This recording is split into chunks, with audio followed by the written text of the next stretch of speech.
I mean, I've been testing it out. He feels a lot better to play in trios because he can run that full stam along with the rage.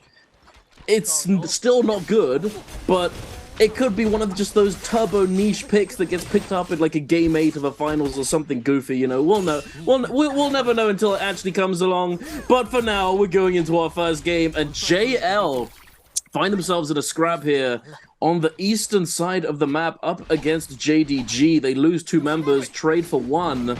But unfortunately, they're not really able to capitalize on this lead. JDG just getting immediately jumped onto by EWG. EWG being one of those teams that kind of needs to step it up. They need to have a pretty solid day today to be able to secure their qualification into the finals. I think they were currently sitting, all the way at the bottom in 18th place with 25 points. So they definitely need to secure themselves a 40, 50, 60 kind of day. If they don't, it might be really, really close. It will definitely come all the way down to onto the wire. What we got?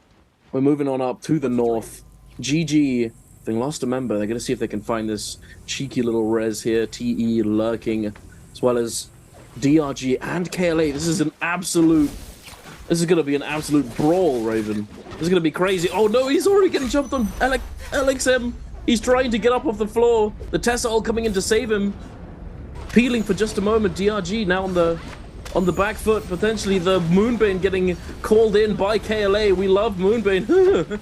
At least there's only blue ones in Immortal War. That is one thing, that if you don't enjoy Moonbanes in your ranked games, Immortal War, only the blue Moonbane can be bought and used in that game mode. So if you don't enjoy it like me, then you can always avoid them for the majority of the game. KLA picking up a kill onto XZai. 17S trying to chase down the last remaining members of DRG. Wuxing 98 is going to be taken down, and KLA picking up 4 eliminations off the rip. Unfortunately, Duncan, though, even though they're Blue Moonbanes, they are basically gold in Immortal War. KLA known for their Moonbane timing attack within the first minute. Running in with this giant timing attack, is able to fly in, pick up a kill. Now we're going to get TE versus KLA. 2 juggernauts of the lobby. V3 is going to be invested, but the Yushan ult is going to counter the Viper ult. Yodo trying to create some space for his team. The TE's LYD on the Tessa, former world champs, showing up to the party, taking advantage of this cannonball Feria. Vulnerable, giving her mech up to the Yodo, but Leo is going to port them out. They are going to grapple out and opt to back off here. Unfortunately, not able to find the burst attack, not able to connect perfectly and execute one of them. And this is one of the tough parts of being this Viper composition. Even though you get that second life, you have 4 minutes to basically earn your next ult. We're going to get EWG versus JDG. EWG successful off spawn. They need to have a big day right now. Feria invested and Moonbane invested. JDG with a nice disengage right here, getting to the outside, keeping most of themselves alive, but Feria from the top ropes landing some oppressive shots, and it looks like EWG is not going to give up on this play. They still have the Yueshan ult to their name. EWG in hot pursuit, but JDG's splitting up and they're ready over the mountain. Early spawn, pretty tough, not having a ton of grapples, but EWG had a really great timing earlier, so they should be pretty stacked. Unfortunately, not for JDG. JDG only at 3 grapples, white armor on the Justina, on this ice pick comp. They do have double ult, and if they do get invested on it, they can turn around and take down the scene. But the name of the game on this map on Holleroth, triple ults everywhere. It's very dangerous to invest your ultimates going into fights. See a lot of these teams fighting for loot, sitting on the outside, trying to really narrow down their focus fire, not trying to overextend. We see JJH on the Sandmag. This is a team that I personally want to see what's going down. We're going to find FPX here. Monks, Godley, looking for the opener right now, looking for that good positioning. All we see is a Temi here. It looks like FPX already did Kenting down, so this is just a nice free pickup here. Can they hold on to the semi? FPX, Xiaohu taken to the skies. Nice scale rush coming out, trying to break line of sight, but the Monk is going to catch up to him and denies the getaway. It's stuck in the corner. It's looking cooked, my friend, but the Temi ult is going to be invested. Nowhere to go. Goes right back into the Monk's loving arms. And Godlike is going to pick up a free kill with that RMB. Definitely a nice little pickup for them. A cheeky little kill. They haven't picked up any kills beforehand. And they're going to start looking to, I would say, definitely go into the realm of Yang here. Even though they're not the traditional Transformers, you know, they still do benefit considerably from scaling. They're the kind of composition that wants to run that endgame situation. They don't want to get caught out by these Vipers. Do you think, so one thing you were talking about before was that the Sand Mech sort of fell out of meta, fell out of use, as it was very difficult to deal with these Viper compositions and the silence. How do you think they're going to be able to deal with these V3 Vipers that we're seeing in this game? Wonderful question, Jonathan. Easy peasy, because V3 is a lot easier to deal with. You have to be very, very proactive. Now, the name of the game versus Viper, as long as you have good terrain, you're able to dodge a lot of the silence, a lot of the bursts, and as long as your Faria or Temi does not get stunned in the situation, the V3 comes in as a Goomba Stomp peeling off, or the Temi comes flying in and absolutely disrupts your burst in, so you only have the duration of that V3 to come in. The Tessa ult won't be able to follow up. That's why the actual stun end up being a lot bigger when it came to executing teams. A lot of teams in the past were using V2, and it wasn't Tessa at the time. A lot of the times it was Takeda. So the amount of stun and crown control was insane. The Tessa discovery was really only at this last J-Cup where everyone transitioned to V1. People were running like V3 variations with Tessa, but it wasn't as prevalent with like the 8-second stun you basically landed on people. But we've moved on to V3 just because everyone's movement, everyone's mechanics after playing Naraka for this long is just too good to hold one person down. You need that extra pair of hands to hold people down. We're going to see, looks like Wolves, the other Sand Mech, finding FPX's zipping. FPX in a struggle bus situation, not able to get much going. Now Water having to invest her ultimate, but getting caught out here. And this is the name of the game for the Sand Mech, finding these solos and duos, these weaker white armor teams before they go into Yang. Also, the great part about Sand Mech is the box. Playing for box, absolutely. A lot easier. You got that Temi ult to block off all the damage and claim these Morrises either in early, in mid, and even end game. First, second, and that final gold box that gives you an excellent play because you can out-muscle a lot of the Sand Siphon teams. But speaking of Sand Siphon, we get the pleasure of watching OUG versus KLA. Both of these teams, some of the best 3v3 Yang teams in. You just being picked up by OUG this season. He's probably the best Takeda in the league right now, I'd say. Mechanically, we're going to get his POV taken to the skies with the gold fan. What's he going to be able to do for us? He does have purple ult online. F1's going to be invested. Now he's diving in, looking to get onto the Faria. Temi ult's going to be invested. Oh, no. Faria can go nowhere.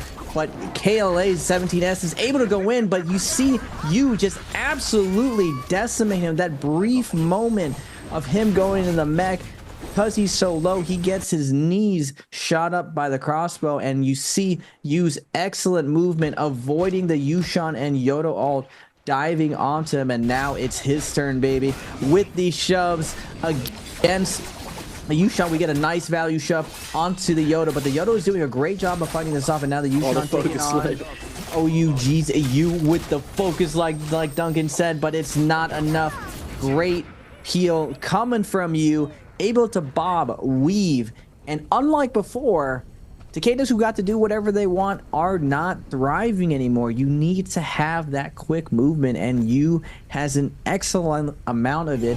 Known for his Wu Chen on KLA before, he's able to take down his old teammates in deciding factors, and OUG's Sand Siphon is a force to be reckoned with. They have the only 30 bomb in the league, and it was on their Sand Siphon. Indeed, I remember that. That was an absolute banger of a game. But again, looky here, FPX is just having an absolute mare of a game. This is not going well for them at all. Each player, I feel like, has just been caught out at one point or another, just on their own, trying to find some kind of way to get their foot back in the door, just let me in, bro, just let me play the game. Nah, it's not happening. All of these teams are absolute vultures, lurking, waiting, biding their time to find that opening on anybody that they can find. Speaking of, JDG has definitely managed to find an opening onto EWG here, and EWG just seem to be falling apart, unfortunately. Even after they've come out with a Realm of Yang win with that Vermilion Bird's might, they're taking this fight, they're feeling themselves, but unfortunately, this Justina. I saw the Z, thought it was, no, it's ZDI. This Justina just dominating in this fight. Those dashes doing so much work, able to lock down EWG.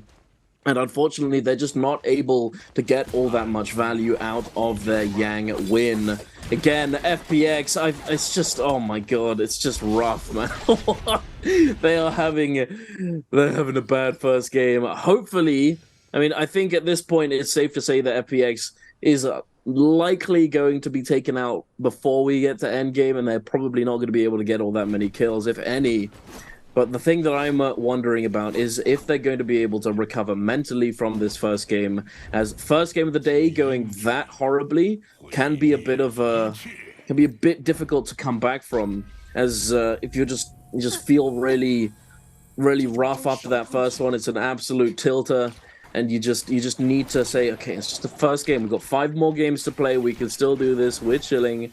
We don't have all that much to climb up in the leaderboard. They're sitting in 16th place, but with 48 points, they only need about 20 to 30 points for the day to actually secure their place in bi-weekly finals. But we're going to have to wait and see. Oh, yeah, and there it is. They are eliminated from the lobby. TE Han taking down the final remaining member of FPX. Alliance, though, they have this Yang depletion debuff. They need to get in and fight this out. They're forcing the fight in Plume Castle. They're locked in the caverns underneath. The Tumulcults have been sent down. The Wisps going all just going crazy here. This is an absolute chaos. You walk in here, you're getting blended to shreds. KLA, they want a piece. They want a little snack. They're coming in. They too have that Yang depletion debuff, and they don't have very much time to cleanse it. Only a minute remaining less. They're committing the Yoto ult here. OUG SS trying to make it out, trying to disengage. He pops that Tumulc, but it's not going to be enough, I imagine. He doesn't have ult to keep him alive, to lock down the enemy team, and KLA managed to get one. Are they going to be able to cleanse all of them, though? Alliance Revenge coming into the mix as well, along with Bo. All of these teams, they need the Soul Blooms. They need to cleanse this debuff. Revenge getting held in the sky. He's trying to move. He's trying to play the game, but he's struggling. He manages to get the zipping ult off, surviving for just a little bit longer. CXZ, 20 seconds and counting. EWG now coming into the mix. They see this fight. They can smell the desperation. They're coming in, and CXZ just can't do anything in the face of EWG. EWG, perfect timing. Bo getting a huge heal off with that F1 on the Takeda. Don't blue focus Takeda, ladies and gentlemen. Not when he has this F1. That heal doing so much for him, but it doesn't look like it's going to be enough. He does get taken down. I'm not sure if that was all Yoto ult damage or what, but that was a lot of damage. He disappeared from the face of the earth right there. And EWG coming in pretty pleased with themselves, picking up a few eliminations. But now we're coming back down. The calm before the storm, the calm before the Yang, and a few of Alliance's members have made it out alive. Calm before the Yang. EWG does an excellent job right there. Their Yoto execution, the name of the game is getting on top of your target and getting maximum slashes off. That's why everyone runs F2 in the modern day Yoto. The F2 snaps you to your opponent and does a huge damaging slash on top of the fact that it is a gold focus. Now, JDG had a rough start off spawn, getting timing attacked by EWG, but now they are snowballing and controlling, able to take down their ops, EWG, in that first transitional part from early game into that first Yang. Will JDG be able to win this Yang? A lot of the times we're seeing teams wait to that very last second to see who is going in to contest. A lot of the times the second Yang is uncontested, but we're seeing a pretty big stack here with 29 people alive. But the first week bi-weekly champions and the second bi-weekly second place OUG, the Titans of the lobby. Another pleasure. We're gonna get another example for you, showing us why his Takeda is a force to be reckoned with. He's gonna take this guy and landing a nice LMB focus on the Yodo. 2 focus attacks in midair, but JDG's Justina ZDI is activating, getting nice double freezes going off. Tell me also gonna be invested. The Yushan B3 not able to get their Justina out of there. She's gonna get pushed against the wall. The King with the uppercut combo is gonna get caught though, and ZDI putting the King into the montage, able to get another freeze. The King getting connected on perfectly with the Yushan, and Justina isn't gonna be able to get away. No way he can leave there, but the Yodo on JDG down to 1 HP, needs to survive right now. Yu is trying to connect, but he is getting peeled perfectly off. He does connect, gets the LMP into the Assassin's Lives 2v1 situation. This happened at Worlds. Yu almost could clutch it this time around. Can he do it? He still has 2 shoves to his name. The clan comes down from the combo break of the Justina. One more. Can he get this Assassin's? He does get it. Wants hit point situation. Gets the parry. OUG's Yu. The 2v1 situation. Let's go into the RMB, and JDG is gonna get clutched by my man OUG's Yu, coming in big, sealing the deal. And this is why, Duncan, I say he's the best Takeda in the league. My man gets the parry, switches that over, 1 HP situation, keeps up the pressure. I'm wondering, like, why is he on the dagger? We got Assassin's Lunge in the pocket, that reverse Uno cord, that ace in the hole, and he's able to pull off some big damage. When you do big damage, Duncan, you're going to get some kills. Absolutely. That's actually insane. I mean, thing is, one of the big reasons why he was able to pull that off in the end was because he had his ultimate available, right? That he was going up against 3 people that were a little bit scattered. One of them was really low, was looking to try and heal up, try and stabilize the fight, and they were trying to just lock him down initially without just healing up a little bit, sending 1 to heal up, sending 2 to heal up, getting one of them to hold them down just for a moment. But the thing is, they couldn't really do that because of the Takeda ult. And I'm not sure if it's because of the fact that he just didn't have Takeda ult to begin with going into the Yang, or if he opted to save it until the end. I would imagine that he just didn't have it initially, and then just got it up as they were fighting in the realm of Yang. Oh, Lane just barely getting that heal off.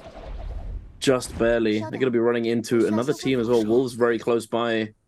We'll see if they fancy coming out of the bush. I'm not sure if they will. But yeah, I'm not sure if anybody... I didn't manage to catch it. I don't know if he had his ult at the beginning and just didn't use it, or if he did use it, used it very quickly, and then did enough damage to regenerate a second ultimate.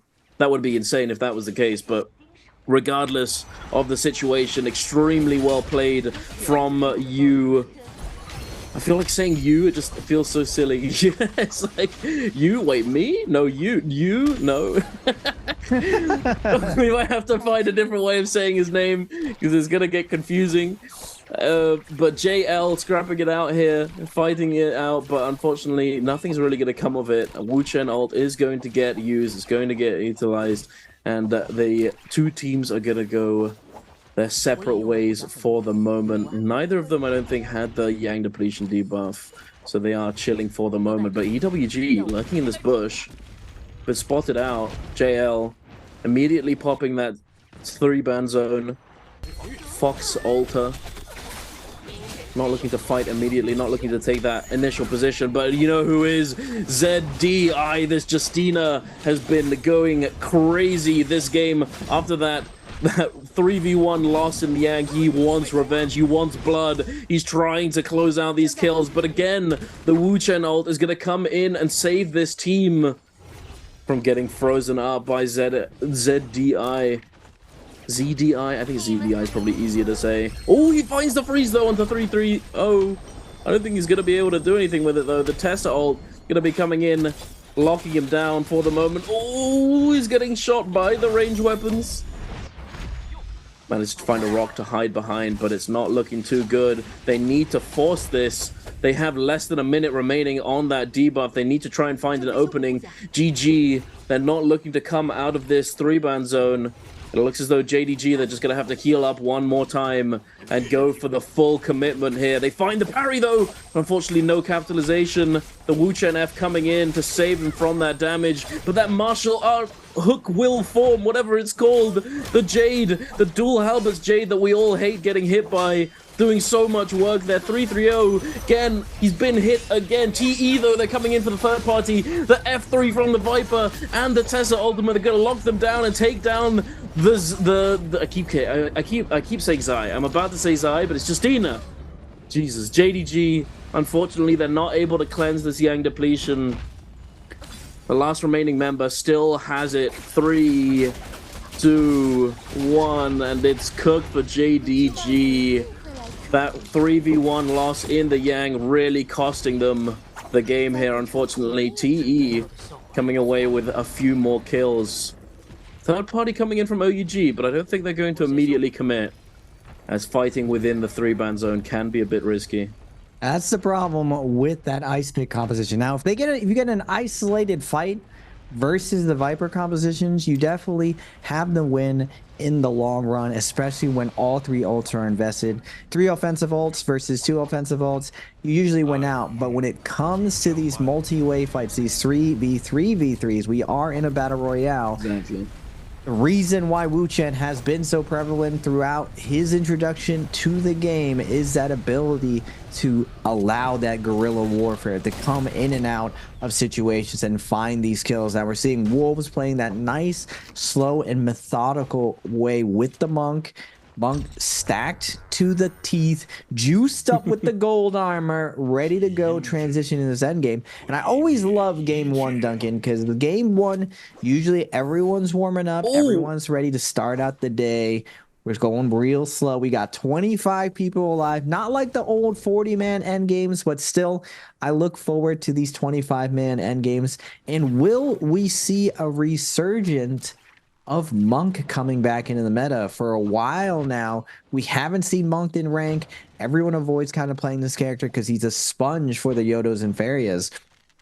But looking at OUG's You, the King, SS, transitioning to this endgame, this is also where this team is exceptional. Now, normally we talk about endgames like the likes of GG and XCG, known for their slow methodical play, known for their slow Takeda play, where they're able to get here with so much loot. But OUG is coming out with this new style where they're winning Yangs, they're taking notes, they're winning 1v3s with their new player You, and they're absolutely dominating. Unfortunately for JJH, they are going to be taken down. Their Faria does get taken down, but Godley still chipping the chair. We're still alive. We still got air in our lungs. We're looking for the grabs. We're looking to get reloaded in here. Alliance Lane, though, hiding behind this hill, though, looking peekaboo. There's a Monk over here looking for this grab, and Zipping is gonna get grabbed. 1 grab. Do we get a 2 grab? Temi ult is going to be invested, and they're going to turn it onto the Monk, absolutely shredding his leg. But the new Monk, taken to the skies, flying away, only flying into OUG's arm, and he is going to get picked off. First Monk down. Can Wolves prove the difference with their Sandmex still alive? What do you think, Duncan? Does the Monk make it past this endgame, or does he get cooked? All of these sand siphons. Oh, wait a second. OUG. Like I was about to say, if they can hold some ground, if they can find that little bit of real estate and just chill, get a good positioning as this zone starts to close smaller and smaller, then I do think so. I do think they'll be able to do so. They have that gold armor, they're very stacked. And not only that, when we saw the Soul Jades on Wolves, before, I went, ooh, because I saw 2 Mortal Defiances on the Ferrier and the Tumulk. So both of these players are going to have that extra life. It's like they have zipping. It's like they have a zipping. So they are going to have that little bit of safety. If they do take some fatal damage, they're going to stay alive.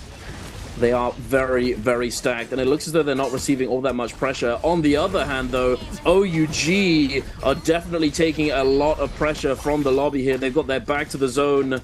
DRG trying to get them lobbied here, trying to create some openings, but it may have been a little bit too much for them. They bit off a little bit more than they could chew, and they are forced to use that Wu Chen teleport to disengage. The Wu Chen coming in so clutch this game. OUG's Yu is taken to the skies, trying to stay in the air, trying to not get focused down. And looks as though he may have bought himself a decent amount of time here. TE seemed to be the next on the menu. Oh, beautiful Wu Chen TP. That was actually perfect. Wu Chen's popping off this game. Crazy.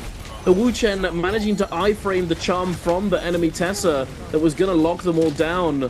But they were able to iframe it, but unfortunately they get teleported right into the clutches of 2 enemy teams, and Leo and their other player as well are going to be taken down. The Lonely Viper now is left with the objective to either stay alive, potentially get a res, but it's going to be a tall order. JLVVV taking a lot of damage as well. Another Wu Chen teleport going to take them out of danger for the moment, all the way to the top of the tree. TXJ trying to find some space for them to drop down into, but Wolves, as I said before, if they're able to go uncontested, if they're able to find this space to play with, then they're definitely going to be able to run the lobby as it gets smaller and smaller.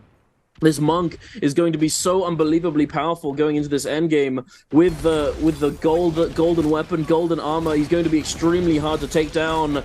OUG's Yu, the man who we thought would never die, does finally get taken down, unfortunately, by Wolves XEM, and OUG now falling apart, it seems. Another player getting taken down. OUG the King unable to use his ultimate before he gets sent back to the lobby. And we've got 1 remaining member of OUG left alive, and if we know them, then I would not be surprised if he's able to stay on his feet until the very last moments. But now, as the end games progress, do you think Wolves got this? Do you think? I think Wolves have cinched it in the bark because Alliance is doing really, really well with their Blueberry armors. Their team play right now, holding the ground on their side of the maps, decimating way more stacked teams. We still have EWG to contest with right now, but Wolves on the high ground, absolutely dictating the pace right now. Wolves ZK on the Feria, laying down fire onto them, but EWG does manage to get a Feria to match them. Wolves ZK trying to force this Feria out of this, force him into zone. They still have their Monk ult on deck. Once that mech goes down for EWG, Wolves does have a chance, and like I said, the Monk ult is going to come out. We got 2 Transformers, baby. EWG's 14 is going to get grabbed out of there. Now Wolves looking to close out this lobby. 10 people alive. Yodo ult is going to get invested, going onto this stacked Monk, but it doesn't matter. He's going to grab him and absolutely mush him against the ground. Now Alliance lane. Alliance doing a good job before, but it looks like they are in shambles. All of the Sand Siphons are in shambles, not able to find their footing, but Wolves able to navigate this endgame perfectly. They were only at 3 kills. Now they're up to 7. Another Ferromech coming out for Wolves on EG, looking to find these kills. 3-3-0 in the trees. Everyone in the trees, not squirrels, all in the trees, but Wolves on the ground. They want fresh meat. They want to pick up all these last kills. OUG's SS trying to ladder up, trying to get some more placement points, dodging, weaving, getting out of there, flying to the sky again. Everyone in the sky. We still got 6 players left. We got EWG, GG, and OU3 all posturing to try to outlast each other. Oh no, SS is going to get sniped out of the sky. Great shot by Lee from EWG. Wolves still on the ground, cooking everyone. But EWG's Lee getting that last kill, securing that second place for his team, is going to try to win this out. Has the mech in, but Wolves does as well. Can't. Oh, he's going to get an extra kill. Is going to win there. He does pick up one more kill, like Duncan said. And it looks like Wolves on the Sand Mech, bringing a composition out of the graveyard, having a ton of success, is going to take down game 1 of this third week bi-weeklies, Duncan.